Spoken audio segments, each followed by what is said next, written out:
3 quintas-feiras com propósito. Eu admiro este tipo de trabalho porque nos desafia e também nos faz entender que o desafio espiritual não é para todos. Não.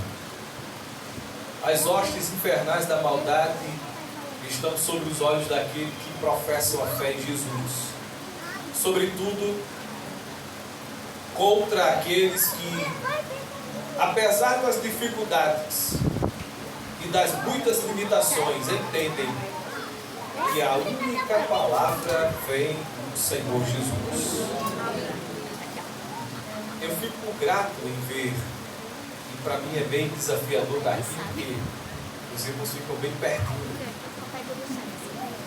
Fica bem pertinho, assim a gente se sente uma atmosfera espiritual forte. Mas que o Senhor Deus trate conosco como Ele quer nessa noite. Eu não tenho nada, mas o Senhor é aquele que faz. Quando a irmã Diaconisa Grinaldi me passou um tema, esse tema é conhecido, eu até nem gostaria de pregar nele, porque eu acredito que nesses dias vocês ouviram. Mas quando recebi esta oportunidade, o Senhor me fez atentar, porque Diaconisa Grinaldi, se a gente adentra neste contexto rapidamente, eu posso esquecer o que levou o povo de Israel a chegar a esse ponto. E a gente fala do vale de ossos secos, mas a gente não atenta o que levou a nação a chegar nestas condições. A Bíblia nos mostra o que levou este povo a estar na posição ou nas condições de ossos secos. E nos adverte quanto aos perigos que a nação de Judá, que a nação de Israel levaram para chegar aqui.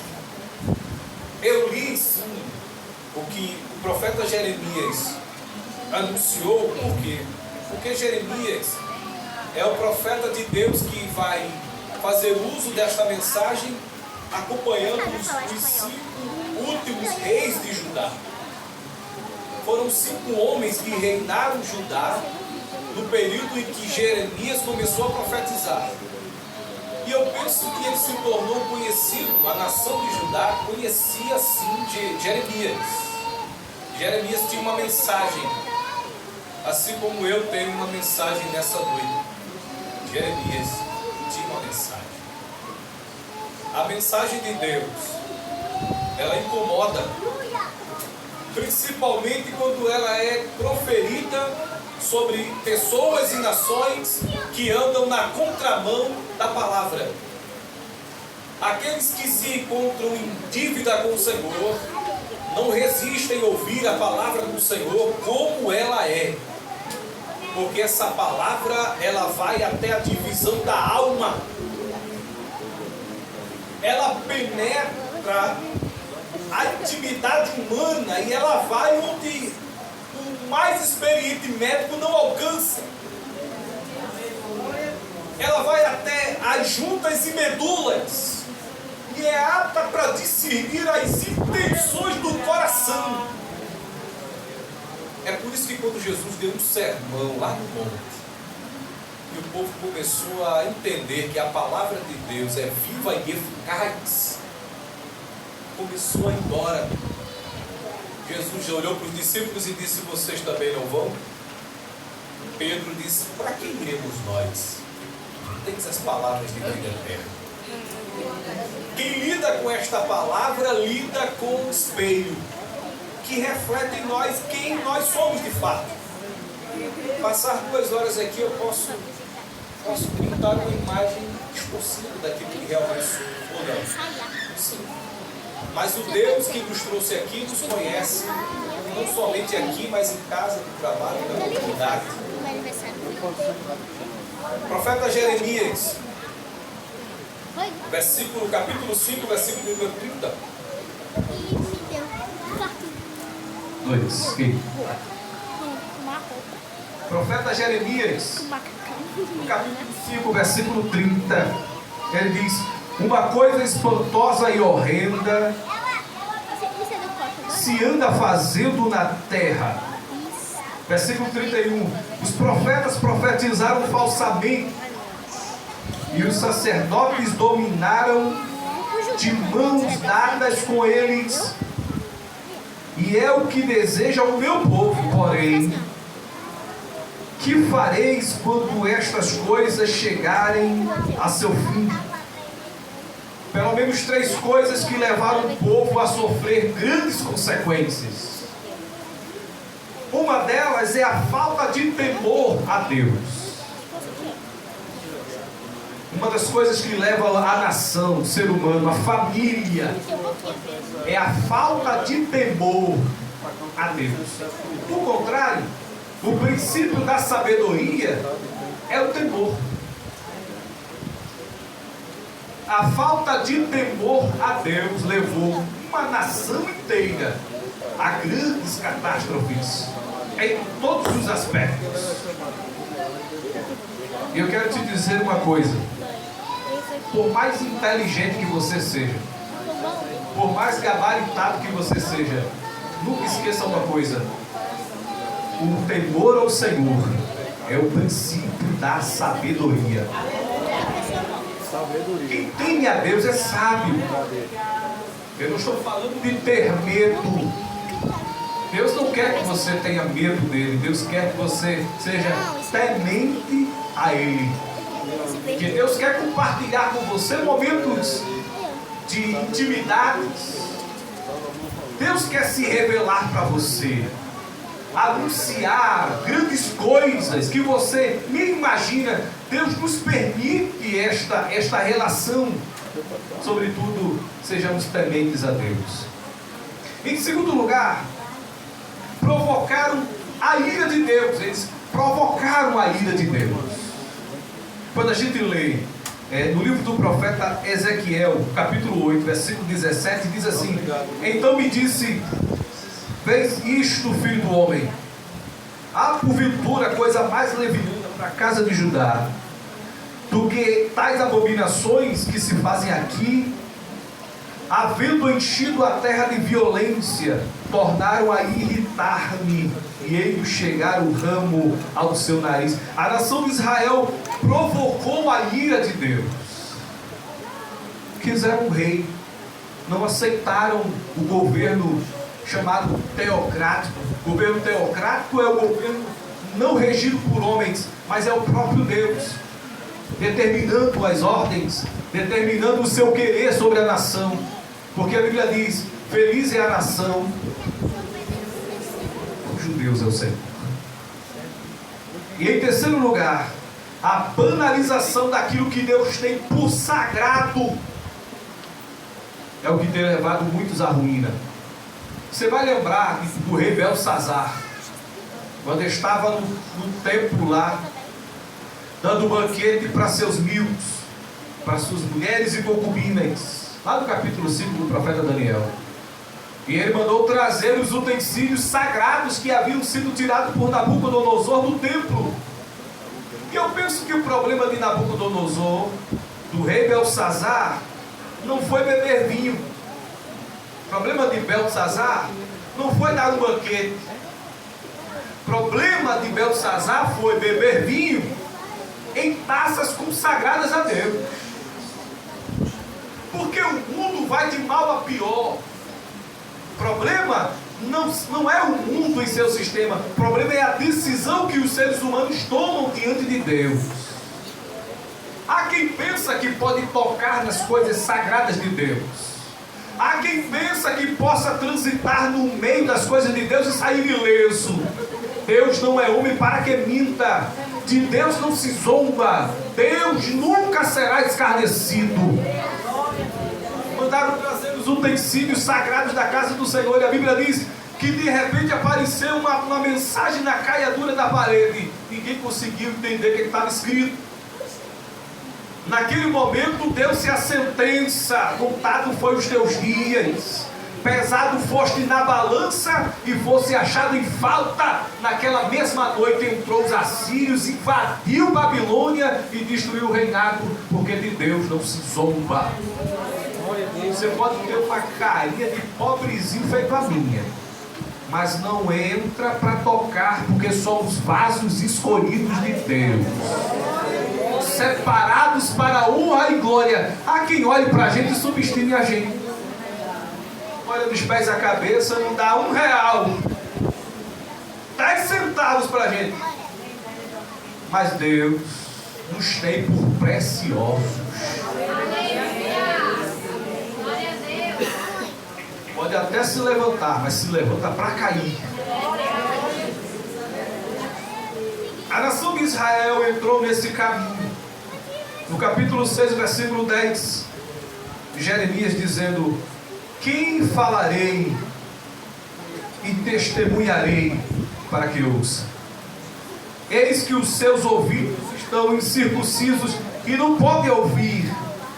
Eis que a palavra do Senhor é para ele coisa vergonhosa e não gostam dela. A nação de Israel chegou a esse ponto, ao ponto de não gostarem da palavra de Deus. Irmãos, parece que nós estamos vivendo um contexto parecido. Há pessoas que já não suportam mais ouvir a palavra de Deus. E há até quem apareceu nas redes sociais para tentar modificar a Bíblia. A Bíblia é um livro antigo, está na hora da gente reformular ela. Alguém disse: não. A Bíblia diz: toda escritura é divinamente inspirada e proveitosa para redarguir, para corrigir. Essa palavra aqui, ela é imutável, ela é verdadeira e ela é absoluta. Não é a Bíblia que tem que se moldar ao meu jeito de ser ou pensar. Não.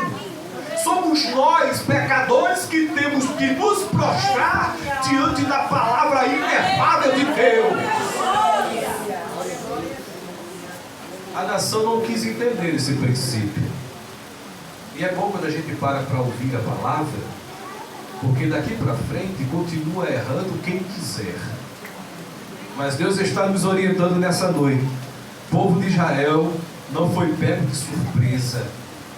Foram quase 23 anos anunciando. E a mensagem de Jeremias, sabe qual era? Rapaz, te conserta, te ajeita, deixa dessas coisas. Jesus está voltando. Arrepende-te. Olha o juízo vindo. Nos 4 cantos de Jerusalém, Judá, larga desse vício, deixa dessas coisas. Jesus vai ter contigo. Para com essa conversa dúbia. Uma hora diz uma coisa aqui, outra hora diz outra coisa ali, e você não sente firmeza na palavra. Quando Deus orienta, seja a nossa palavra sim, sim, não, não. Passou disso, é de procedência maligna. Deus tem levantado profetas, Diácono Fabiano, tem madrugado levantando profetas, instruindo as nações. E o povo continua a cada carnaval zombando, né? Vai ali, monta uma cruz, se pendura, dança para lá, dança para cá, e os profetas de Deus anunciando por essas ruas, dizendo: Jesus vai voltar, viu? Pode frevar, mas Jesus vai voltar. Pode sambar e rachar o chão, mas Jesus, ele vai voltar. O rei entra, Nabucodonosor entra, captura os reis, matam alguns, deixam os que para ele não servia, leva o que à vista dele eram úteis. Nessa leva lá vai Daniel, Misael, Azarias. Essa é a situação literal de Israel e Judá. E não só houve morte física, mas o livro do profeta Ezequiel mostra um quadro espiritual. Deus chamou Ezequiel e disse assim: vou te mostrar como é que está Jerusalém e Judá espiritualmente. Deu uma volta com ele ali, mandou observar o vale. O vale estava cheio de ossos. situação espiritual, cenário de desolação, sem vida, sem perspectivas. Quem olha para Israel nesse aspecto espiritual vai sentir angústia. Por que angústia? Porque Israel era uma nação que as pessoas vinham de longe para participar das festas em Israel. Até hoje tem caravanas que vão para lá. Israel é conhecida no globo terra. É a nação conhecida, Israel. É o relógio de Deus. Mas espiritualmente, o que resta de Israel? Ossos sequíssimos. Cenário de angústia, de perguntas sem respostas. Porventura, poderão viver esses ossos? O que o profeta responde? Senhor, eu não tenho resposta. Você não sabe. E quando eu estava refletindo aqui, apesar de levar-nos a entender que existem caminhos que ao homem parece direito, mas o seu final é de morte, Deus nos junta nessa noite para dizermos: do mesmo jeito que Israel tropeçou, estamos sujeitos também a tropeçar. A Bíblia já nos orienta a termos cuidados com as nossas atitudes, com as nossas decisões, que há decisões que causam consequências que vai além da minha pessoa. Há decisões que eu posso tomar que podem comprometer a integridade da minha família em peso. Por isso a advertência de Deus nessa noite. Por outro lado, enquanto eu meditava, o Senhor dizia para mim: pessoas que se encontram em situações semelhantes. Qual é a situação? Sem perspectivas. Aleluias. Talvez até sem esperança. Diante do quadro, você pode dizer assim: realmente, irmão, nessas condições eu me sinto impotente. Me sinto sem forças. Eu olho para um irmão que tenho e digo: Senhor, eu aqui, eu não tenho condição de fazer nada. O que é que eu posso dizer? Senhor, Tu sabes. Cenário de reflexão, sim. O vale é um cenário de reflexão. Qual é a reflexão? Você para diante dele e diz assim: o homem é o que naquele vale? Para despertar quem está quase dormindo, diga assim: no vale. No vale. É mais forte: no vale. No vale. O homem. O homem. É nada. Você está aqui, sabe por que você está aqui? Porque você entende que você, sem Deus. Se você se achasse alguma coisa, você não estaria aqui. Nós viemos a Deus porque nós entendemos que sem Deus não somos nada. Todos os que vieram aqui vêm com essa consciência: eu vou, porque sem Deus eu não tenho condições. É o último dia da campanha. Apesar de ser um momento de reflexão, é sim um momento de esperança. Para Jairo, quando estava já retornando da sua investida, Jesus olhou para ele e disse: o que? Jairo, não temas, crê somente. E eu penso que alguém já deve ter pensado assim: rapaz, eu vou voltar para casa e seguir a resposta. E Deus dizendo: não temas, crê somente. Para Jairo, ele disse: não temas. Para a viúva que vinha de Naim, viúva, se ela era viúva, ela já não tinha marido, estava enterrando o seu único filho. Jesus disse a ela: mulher, não chores mais. Aleluia. Para Marta e Maria, depois de 4 dias, o irmão já sepultado disse: se creres, verás. E para Ezequiel, ele disse assim: Ezequiel, profetiza. Eu quero que você nessa noite tome posse desta palavra aqui. Observe que quando ele diz profetiza, ele não saiu dizendo palavras ao léu. Eu vou te direcionar para o lugar que você vai profetizar. E não era qualquer lugar, ele disse profetiza, aí disse ossos secos. Quantos creem nessa palavra aqui? Aleluia. Eu quero que você tome posse dessa palavra aqui. Aleluia. Foi do jeitinho que o papai desenhou. Não tem mais nada depois disso aqui. Eu paro por aqui para permitir que Deus complete a agenda aqui nessa noite. Você vai profetizar. Você sabe o que é profetizar? Profetizar não é sair dizendo meninices por aí afora. Não. Profetizar é falar de forma consciente aquilo que Deus nos orientou e mandou falar. Deus disse a Ezequiel: profetiza esses ossos para que viva. Aí ele vai dizer assim: então profetizei como se me deu ordem.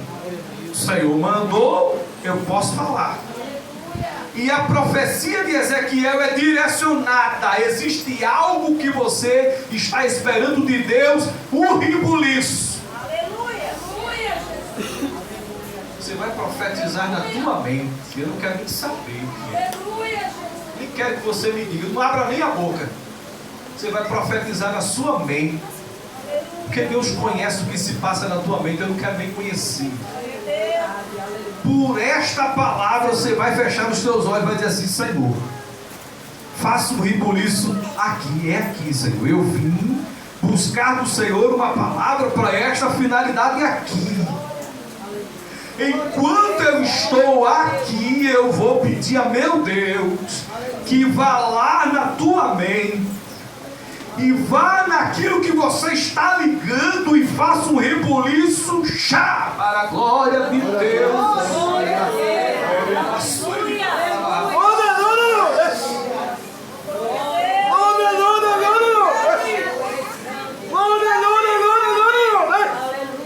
Foi cantado aqui que ele vai fazer uma coisa nova.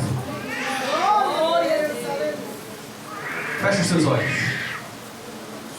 Existe algo que você não pode fazer, eu sei. E Deus também sabe. Existe algo que está além da tua capacidade financeira e intelectual. Mas você veio aqui neste último dia buscar de Deus uma palavra.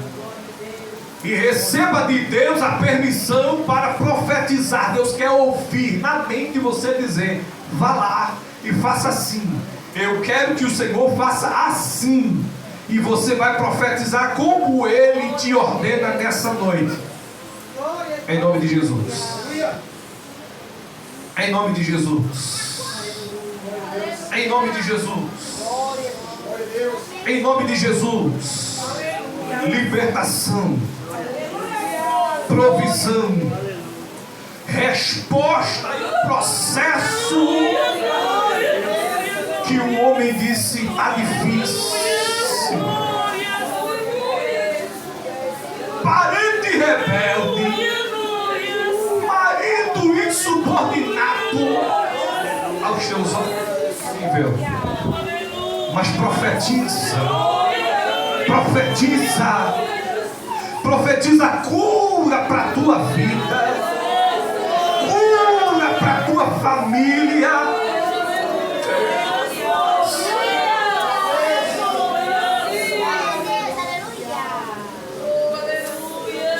Deus vai fazer uma coisa nova, vai mudar a cena, vai fazer a roda grande passar dentro.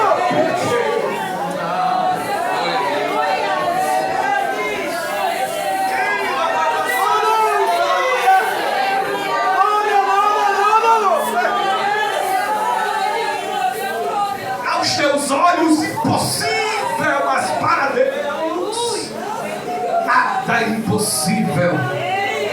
Profetiza Ezequiel, disse: ossos secos, que Deus soprou.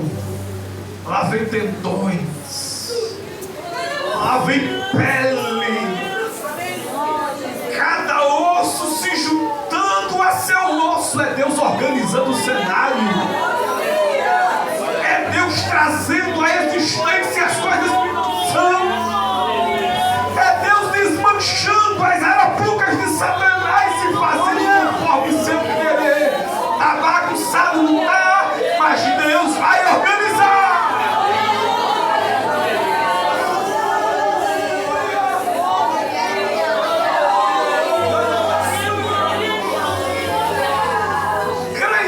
Creia, irmão Marcos. Deus vai fazer uma coisa nova, vai mudar a cena, vai fazer a roda grande passar dentro da pequena, vai fazer surpresa, crente aqui. Cante e creia, cante e creia, cante e creia, cante e creia.